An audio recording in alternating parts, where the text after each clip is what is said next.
Salam et un bonjour de Madagascar. Soyons tous la bienvenue dans notre beau pays. Je suis très contente de vous retrouver à Madagascar. Aujourd'hui, on va vous parler du café. C'est une boisson très prisée par les Malagasy et qu'on consomme partout dans l'île. Donc, si vous serez accueillis dans une petite famille, on vous demande toujours qu'est-ce que vous préférez comme boisson chaude, du thé ou bien encore du café. Généralement, le café, c'est la boisson dont on offre avec beaucoup d'amour pour nos invités. Aujourd'hui, donc, on va parler un peu d'historique, la culture de café de Madagascar. Ça se parle sur Canal Austral TV. Veuillez me suivre. Canal Austral, c'est parti!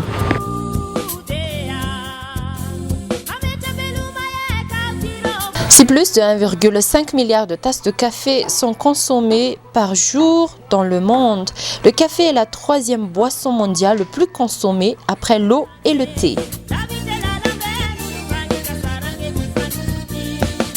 Cette plante est généralement d'origine d'Amérique du Sud, d'Afrique subsaharienne et d'Asie du Sud-Est. Depuis les nuits de temps, Madagascar est l'un des pays où l'on produit beaucoup de café, beaucoup plus produit pour la consommation locale que pour l'exportation.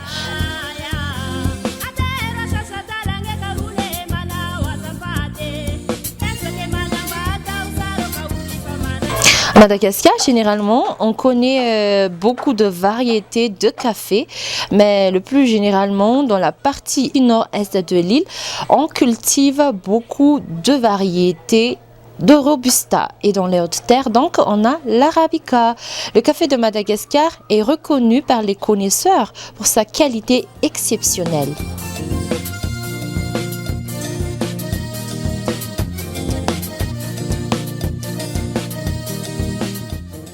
Le bon café se reconnaît par sa couleur noir profond et on le reconnaît donc quand on le boit que c'est du café maillé.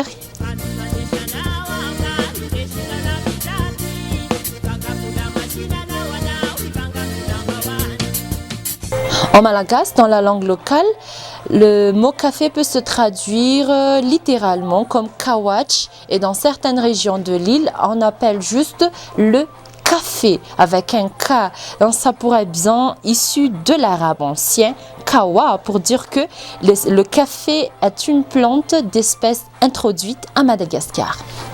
Dans toutes les régions de Madagascar, la consommation du café accompagne les individus dans leurs activités quotidiennes et dans les différents univers sociaux qu'ils traversent. C'est d'abord une boisson domestique prise le matin, soit pendant le petit déjeuner, soit à la suite du petit déjeuner. Si le café est encore disponible, certains en boivent aussi après le déjeuner ou même retour d'une journée de travail.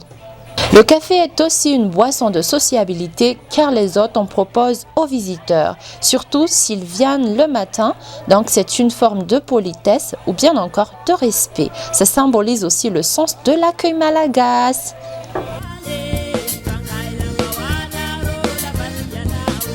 Le café est surtout une boisson de travail puisque la majorité des adultes, surtout des travailleurs, ils disent qu'ils n'arrivent pas à travailler, à commencer leur journée sans avoir pris leur tasse de café.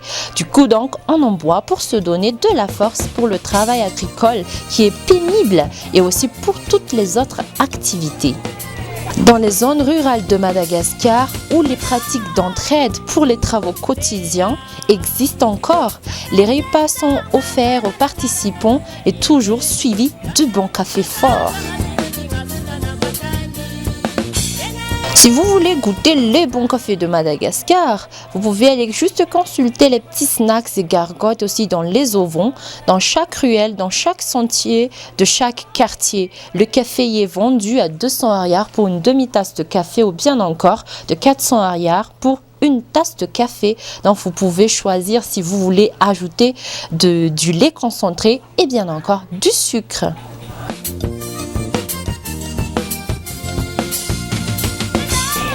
Il est bien de noter que la consommation de café traduit aussi les places occupées par chaque individu dans chaque famille. Du coup, généralement, quand on est petit, dans le bas âge, on n'en boit pas encore, mais ça c'est une boisson généralement pour les adultes. Quant aux petits, on boit du thé puisqu'à Madagascar, on pense que les cafés rendent idiots. Voilà pourquoi on ne le donne pas aux enfants. Face à cette vision de consommation du café, le café, on peut dire, est encore apprécié par des grands que par des petits.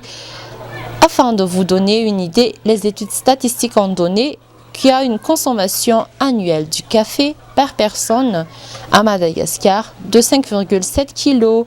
Encore plus donc dans les régions productrices du café, comme dans la région de Sava, la partie nord-est de l'île et toute la partie est aussi.